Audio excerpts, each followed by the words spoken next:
Halo teman-teman semuanya, kembali lagi sama aku Aji Pradana Wibowo di e-learning My Skill. Nah, kali ini kita akan masuk ke materi berikutnya, yaitu mengenai written expression yang kedua. Nah, di materi ini kira-kira kita akan belajar tentang apa sih? Terus apa aja ya, nanti akan soal-soal juga yang soal-soal latihan yang akan kita bahas juga di video ini, gitu ya. Oke, jadi hari ini kita akan belajar written expression yang mana pastinya karena materi ini adalah berupa apa namanya latihan ya, kalian bisa juga teman-teman semuanya bisa lihat untuk beberapa materi terkait um, structure ya, terutama di video-video yang terkait dengan writing structure. Kalau di written ini kita hanya akan fokus pada latihan soal saja. Materi-materinya semuanya sudah terangkum, semuanya sudah dijelaskan di video-video di writing structure-nya. Oke, sekarang kita akan langsung membahas apa-apa saja yang akan kita bahas pada di video ini. Oke? Jadi hari ini kita akan belajar, di video ini kita akan belajar mengenai passive voice practice. Nanti kita akan membahas dan melihat beberapa soal tipe-tipe writing expression terkait passive voice ini. Kemudian ada adjective clause. Dan yang pastinya juga practice ya, kita juga akan berlatih lagi. Jadi mostly di video ini untuk di written expression atau di writing expression itu akan diisi dengan practice. Kemudian ada gerund and infinitive practice. Oke, langsung aja kita masuk ke passive voice practice. Aturannya seperti biasa ya teman-teman semuanya. Kalau kalian mau coba dengan jawaban versi kalian sendiri, boleh banget di pause videonya, kemudian kalian tulis jawabannya, habis itu nanti kalian bisa lanjutkan lagi videonya, dan sambil disimak penjelasan dari aku. Kenapa betul, kenapa salah gitu ya. Jadi biar kalian juga masih tahu progres kalian sampai di mana, sehingga kalian tidak kebingungan gitu ya ketika menonton video ini. Sambil belajar, sambil nonton video, sambil kalian juga practice atau latihan, seperti itu.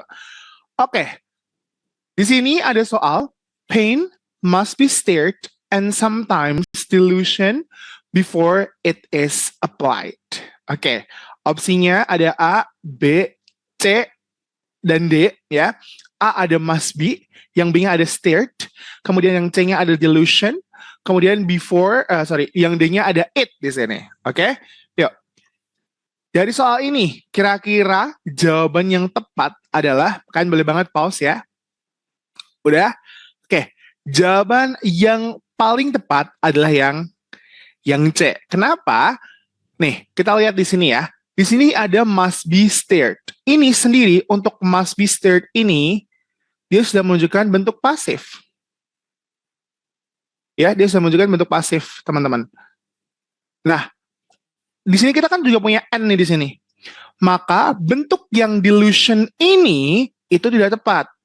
Karena kalau ada N, itu harus diikuti bentuk yang sama. Berarti dia harus bentuk pasif juga.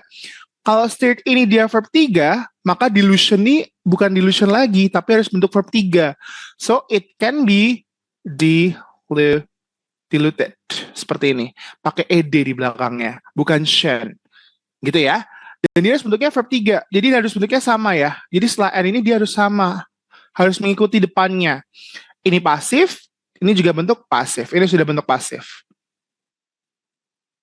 Begitu ya. Jadi intinya kalau kita lihat N di situ, mungkin untuk gak cuma di materi pasif aja ya, apapun bentuknya, kalau ada N, kita pastikan yang belakang ini sama dengan yang depan, atau yang depan tuh harus sama dengan yang belakang, bentuknya. Terutama, kalau sininya bentuknya kata benda, ya di sini harus kata benda. Kalau di sini jiren, seperti itu ya, nanti akan kita bahas jiren juga, maka di sini juga harus jiren.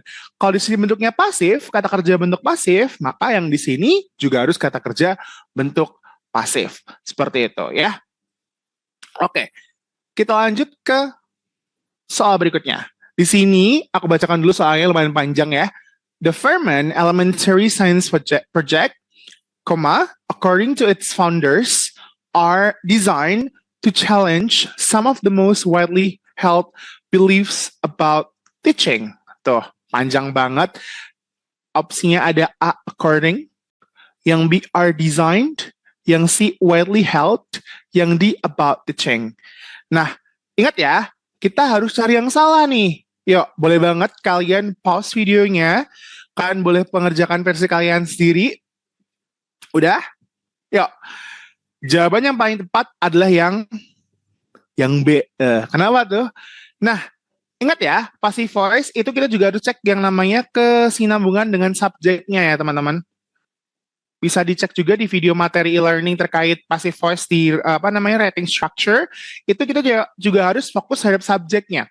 Jadi kita harus lihat subjek sama verb atau bentuk pasifnya itu harus sesuai. Dia harus sesuai, oke? Kita cek dulu yuk kalimatnya. Di sini subjeknya adalah the Vermont Elementary Science Project. Kenapa kok nggak sampai according? Karena according to its founders, ini itu adalah informasi tambahan. Jadi tidak termasuk sebut ke dalam subjeknya. Nah, subjeknya itu di sini. Kita lihat yuk, the Vermont Elementary Science Project. Yang nggak ada S-nya, jadi bisa kita simpulkan subjeknya ini berjumlah singular atau satu. Sedangkan predikatnya mau pakai are di sini. Gitu ya. Jadi bisa aja ini nanti jawabannya harusnya is designed. Jadi are-nya tidak tepat. Seperti itu. Jadi kalau setelah koma seperti ini ya, ini sebenarnya tidak dihitung sebagai subjek teman-teman. Ini hanya dihitung sebagai informasi tambahan. Jadi ini akan masuk ke dalam sini itu sebagai informasi tambahan, tapi subjeknya tetap yang ini. Loh, tapi kan ini ada RS-nya. Iya, jangan terkecoh karena ini bukan subjek. Jadi di sini setelah koma ini kan ada koma ya di sini ya. Itu harus ikut depannya sini, bukan ikut yang di depannya persis. Tapi kita harus ikut subjeknya. Karena subjeknya singular, maka to be yang dipakai adalah yang is. Seperti itu. Oke, sekarang kita lanjut ke soal berikutnya. Nih, was opened in 1918. The Phillips Collection in Washington, D.C.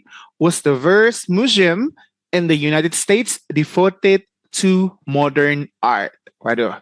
Nih ya, opsinya ada yang A, was opened. Yang B, in. Kemudian devoted, C. Terus yang modern ada artnya yang di D nih di sini. Kira-kira mana nih yang salah? Dari A, B, C, D. Boleh banget. Versi kalian sendiri tulis dulu gitu ya kalau mau ditulis. Jawaban yang tepat adalah yang A ya. Kenapa? Karena kita tidak boleh pakai to be di sini. Peletakan pasif, bentuk pasif di depan tuh nggak boleh ya. Jadi harusnya open aja. Gini aja sudah cukup. Gitu, tanpa was. Jadi passive voice itu dia tidak bisa diletakkan di depan ya. Jadi harusnya bentuknya pasif pasif participle ya, itu baru boleh. Tapi kalau bentuknya passive voice itu tidak boleh di depan, apalagi dengan subjeknya. Gitu, tidak boleh di depan. Apalagi ditambah dengan subjek, itu nggak boleh, tidak boleh sama sekali. Seperti itu. Jadi harus bentuk open-nya aja gitu, atau opening gitu ya. Jadi yang boleh tuh, yang boleh di depan apa dong bolehnya kalau pasif? Hanya boleh yang boleh di depan, yang boleh ya. Itu hanya pasif progresif. Pasif participle, maaf. Participle di sini. Ya. Pasif participle. Pasif participle itu berarti ya bentuk verb 3-nya aja. Verb 3 saja itu boleh. Gitu ya. Ini baru betul. Kalau misalkan mau di depan. To be-nya nggak boleh di depan. Gitu. Next. Sekarang kita masuk ke soal passive voice berikutnya nih. One of the most impressive collections of 19th century European paintings in the United States can be found to the Philadelphia Museum of Art. Tuh, panjang banget ya.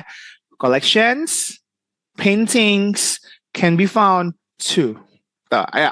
Ini sebenarnya gampang, tapi kalian harus lebih detail ini karena dia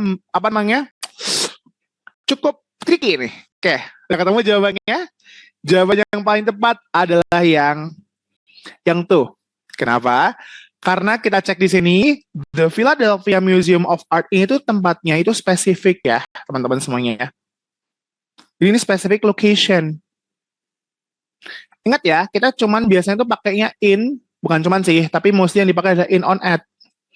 To ini itu untuk ke pemilik, untuk menuju ke suatu arah, ke suatu tempat gitu ya. Jadi nggak boleh pakai to. Kalau dia spesifik, ya kita cukup pakai yang apa? Kalau specific location, kita pakainya yang at.